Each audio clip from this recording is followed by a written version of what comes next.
ज्योतिर्लिंग। भारत में कुल 12 ज्योतिर्लिंग है। ये सभी ज्योतिर्लिंग भारत में अलग अलग जगहों पर स्थित है। ज्योतिर्लिंग एक संस्कृत शब्द है। ज्योति मतलब रोशनी और लिंग यानी प्रतीक। इन दोनों को मिलाकर बनता है ज्योतिर्लिंग। पुराणों और अन्य हिंदू धर्म शास्त्रों में ज्योतिर्लिंग को भगवान शिव की ऊर्जा का प्रतीक माना गया है। पुराणों और धार्मिक मान्यताओं के मुताबिक इन 12 स्थानों पर जो ज्योतिर्लिंग मौजूद है उनमें स्वयं भगवान शिव वास करते हैं। हिंदू धर्म में ज्योतिर्लिंग का बहुत ही बड़ा महत्व है।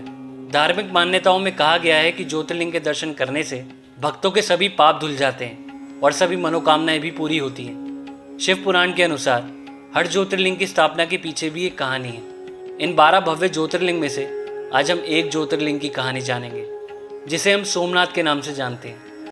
तो दोस्तों, स्वागत है आप सभी का हमारे इस YouTube चैनल पर। 12 ज्योतिर्लिंग में से सोमनाथ को सबसे पहला ज्योतिर्लिंग माना जाता है।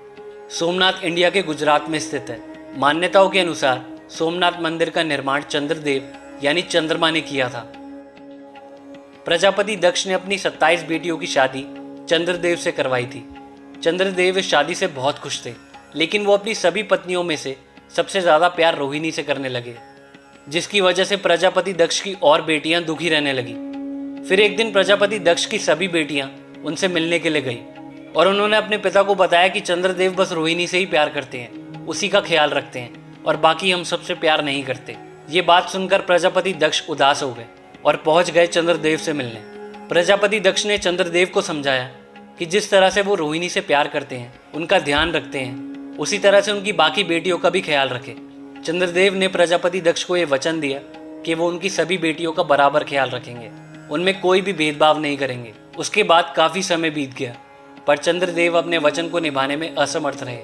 प्रजापति दक्ष की बेटियां दुखी रहने लगी। जब यह बात दोबारा प्रजापति दक्ष को पता लगी तो वो और ज्यादा दुखी हो गए। दक्ष ने चंद्रमा को हर तरह से समझाने की कोशिश की, लेकिन चंद्रमा रोहिणी से बहुत प्रेम करते थे। ऐसे में उन पर किसी के भी समझाने का कोई भी असर नहीं हुआ। बार बार समझाने पर भी चंद्रमा ने दक्ष की बात नहीं मानी। ये देखकर प्रजापति दक्ष बहुत क्रोधित हो गए और उन्होंने चंद्रमा को श्रेयग्रस्त होने का श्राप दे दिया, यानी ऐसा श्राप दे दिया जिससे चंद्रमा की चमक खत्म हो जाए।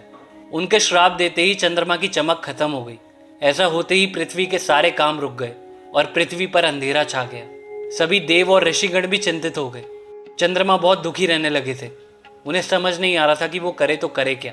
फिर सभी देवता और ऋषिगण मदद के लिए ब्रह्मा जी के पास पहुंचे। पूरी बात सुनकर ब्रह्मा जी ने कहा, इस बात का बस एक ही उपाय है। चंद्रमा को मृत्युंजय मंत्र का जाप करना होगा और पूरी श्रद्धा से भगवान शिव की तपस्या करनी होगी। इसके लिए उन्हें अन्य देवों के साथ पवित्र प्रभास क्षेत्र में जाना होगा। बस भगवान शंकर ही चंद्रमा को श्राप से मुक्त कर सकते हैं। जैसा ब्रह्मा जी ने कहा, चंद्रदेव ने वैसा ही किया। चंद्रदेव सभी देवों के साथ पहुंच गए प्रभास क्षेत्र। चंद्रदेव ने अपने सामने शिवलिंग स्थापित करके भगवान शिव की आराधना शुरू कर दी। चंद्रदेव ने घोर तपस्या की और 6 महीने तक 10 करोड़ बार मृत्युंजय मंत्र का जाप किया। चंद्रदेव की तपस्या से प्रसन्न होकर भगवान शिव उनके सामने प्रकट हुए। तो चंद्रदेव ने भगवान शिव से प्रार्थना की और कहा, प्रभु आप मेरे सारे पापों को माफ कर दीजिए और मुझे इस श्राप से मुक्त कर दीजिए। तभी महादेव ने चंद्रदेव से कहा कि तुमने सभी से विवाह करने के बाद भी अन्य कन्याओं को उनका अधिकार नहीं दिया, इसलिए तुम्हें उसकी सजा तो भुगतनी होगी। मैं तुम्हें पूरी तरह से श्राप से मुक्त नहीं कर सकता, लेकिन उसका प्रभाव कम जरूर कर सकता हूँ। महादेव ने सभी देवों से कहा कि मैं चंद्रमा को अपने शीश पर धारण करूंगा, जिससे दक्ष के श्राप का प्रभाव कम हो जाएगा। किंतु चंद्रमा के अपराध के कारण चंद्रदेव महीने में 15 दिन बढ़ते रहेंगे और जब बढ़ते हुए वो अपनी चरम सीमा पर पहुंच जाएंगे तो उस दिन पूर्णिमा, और बढ़ने के बाद जब घटेंगे और जिस दिन बिल्कुल घट जाएंगे उस दिन को अमावस्या कहेंगे। महादेव ने चंद्रमा को अमरता का वरदान दिया और उन्हें अपनी शीश पर धारण कर लिया, जिससे प्रजापति दक्ष के श्राप का असर कम होने लगा। चंद्रदेव की चमक वापस आ गई। फिर चंद्रमा ने सभी देवों के साथ मिलकर भगवान शिव से प्रार्थना की और कहा, प्रभु आप और माता पार्वती सदा के लिए यहाँ निवास करें। भगवान शिव ने उनकी प्रार्थना स्वीकार की और ज्योतिर्लिंग के रूप में माता पार्वती के साथ यहाँ निवास करने लगे। चंद्रमा को सोम भी कहा जाता है।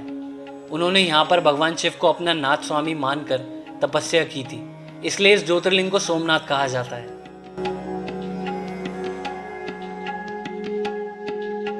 इतिहास में इस मंदिर को कई बार मुस्लिम इन्वेडर्स ने लूटा, तोड़फोड़ की और कई बार सोमनाथ ज्योतिर्लिंग को खंडित भी किया। महमूद गजनी ने 17 बार सोमनाथ मंदिर पर हमला किया, मंदिर की संपत्ति लूटी और सोना लूटा। पर इतिहास गवाह है कि जितनी बार भी सोमनाथ मंदिर को तोड़ा गया उतनी बार ये और भी भव्य रूप में फिर बनाया गया। तो दोस्तों, ये थी हमारी आज की वीडियो। आई होप आप लोगों को वीडियो पसंद आई होगी। वीडियो पसंद आए तो वीडियो लाइक करना, हमारे चैनल को सब्सक्राइब करना। मिलते हैं नेक्स्ट वीडियो में। हर हर महादेव।